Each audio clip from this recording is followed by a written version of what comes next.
ada pertanyaan yang disampaikan kepada saya, 3 macam pertanyaan.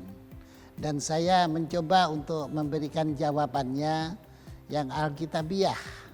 Pertanyaan yang pertama adalah, mengapa Tuhan Yesus seakan-akan melakukan negosiasi dengan Bapa? Itu yang tersirat katanya seperti yang tertulis di dalam Injil Lukas pasal 22 ayatnya yang ke-29 dan ayat-ayat berikutnya, ketika berada di Taman Getsemani. Lalu pergilah Yesus keluar kota dan sebagaimana biasa ia menuju Bukit Zaitun. Murid-muridnya juga mengikuti dia.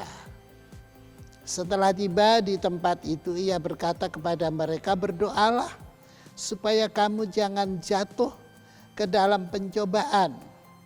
Kemudian ia menjauhkan diri dari mereka, kira-kira sepelempar batu jaraknya. Lalu ia berlutut dan berdoa katanya, ya Bapa, jikalau engkau mau, ambillah cawan ini daripadaku. Tetapi bukanlah kehendakku, melainkan kehendak-Mulah yang terjadi.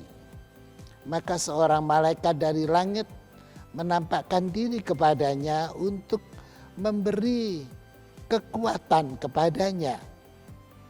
Ia sangat ketakutan dan makin bersungguh-sungguh berdoa, peluhnya menjadi seperti titik-titik darah yang bertetesan ke tanah. Jadi dalam ungkapan tadi seakan-akan Tuhan Yesus melakukan negosiasi kepada Bapa, kalau boleh janganlah saya ini disalib begitu. Padahal kengerian penderitaan yang dialami oleh Tuhan Yesus Kristus itu, kata si penanya, sebenarnya tidak lebih besar dibanding dengan kengerian penderitaan yang dialami oleh murid-muridnya. Misalnya Rasul Petrus disalib dengan terbalik, kepala di bawah, kaki di atas. Misalnya lagi Paulus dipancung kepalanya.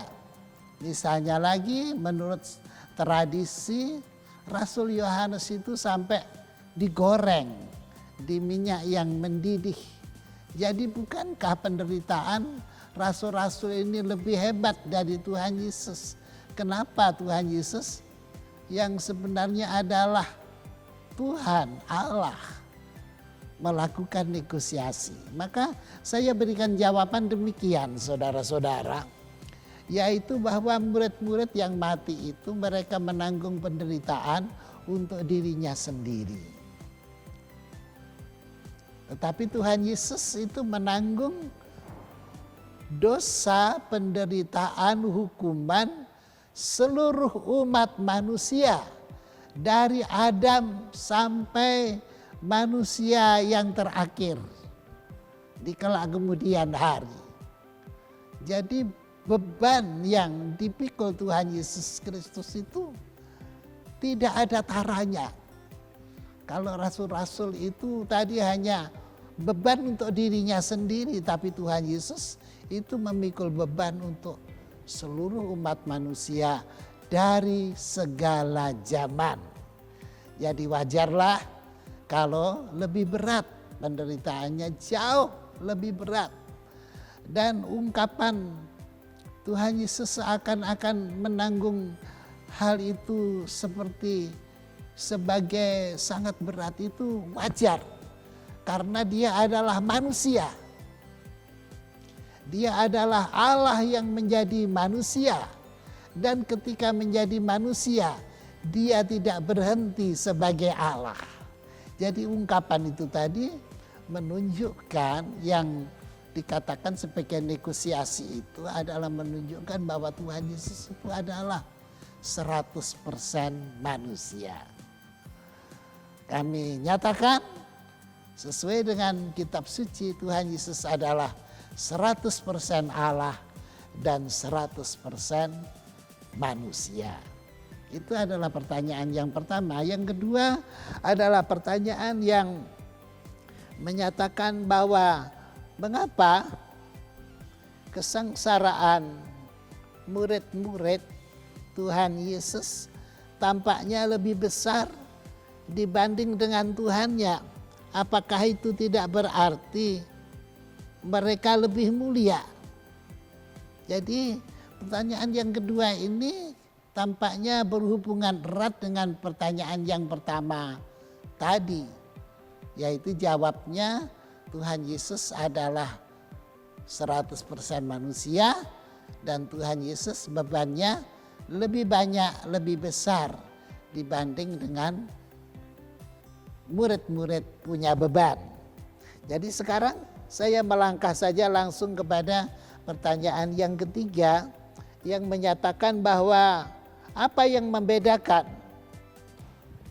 antara Tuhan Yesus dengan orang-orang yang belakangan ini mengaku sebagai raja. Raja di daerah mana, raja di dunia mana, raja di benua mana, raja di pulau mana. Jadi apa yang membedakan dengan Tuhan Yesus dan bagaimana kira-kira penjelasan Alkitabiahnya? Maka saya memberi jawaban begini saudara-saudara, bahwa keinginan dunia itu adalah sebagaimana yang tertulis di dalam kitab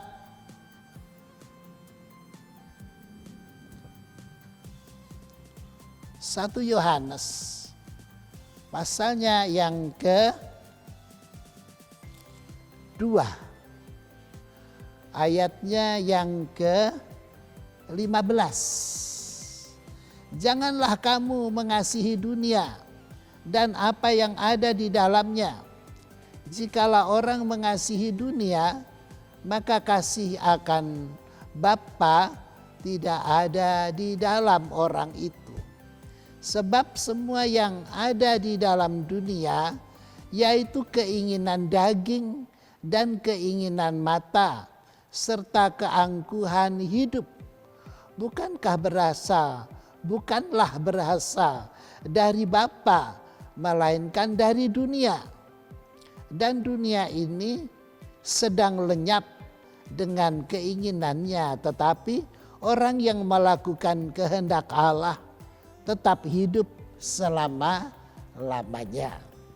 Jadi orang-orang yang mengaku dirinya sebagai raja, sebagai penguasa, itu sebenarnya tidak terlalu aneh. Sebab itu adalah keinginan dunia.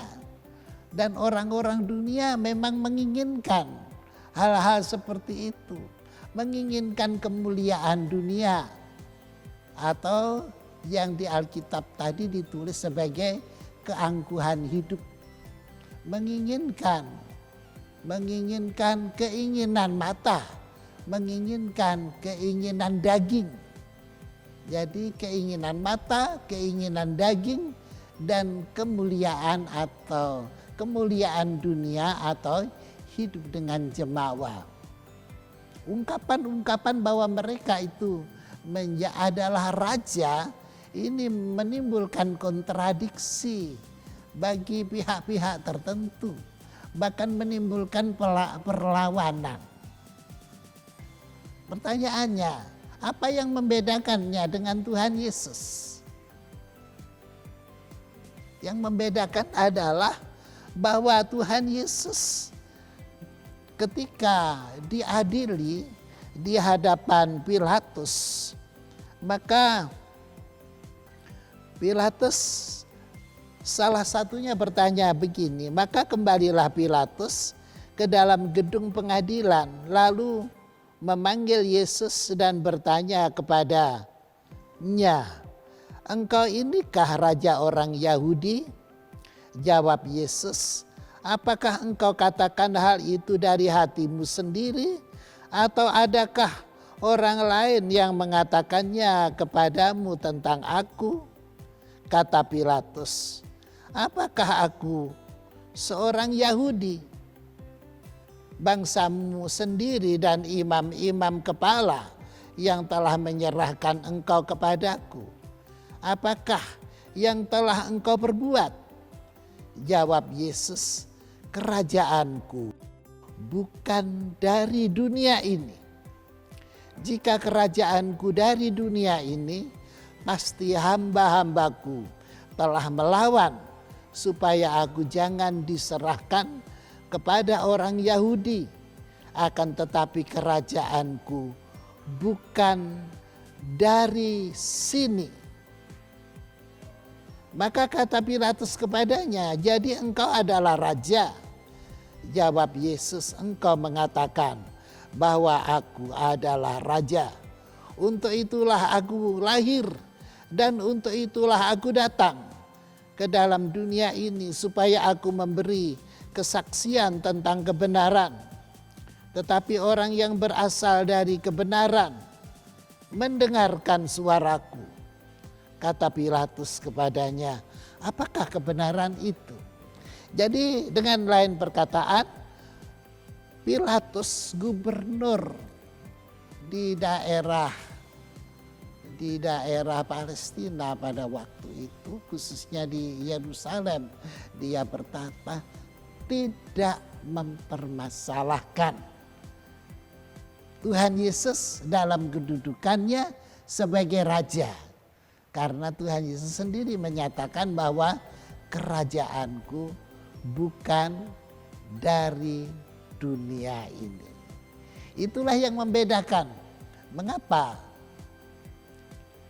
Pilatus tidak mempermasalahkan dan mengapa orang-orang yang zaman sekarang mengaku sebagai raja menghadapi permasalahan.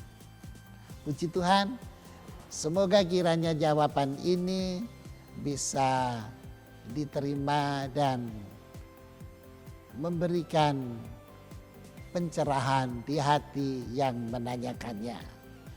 Terima kasih, Tuhan Yesus memberkati.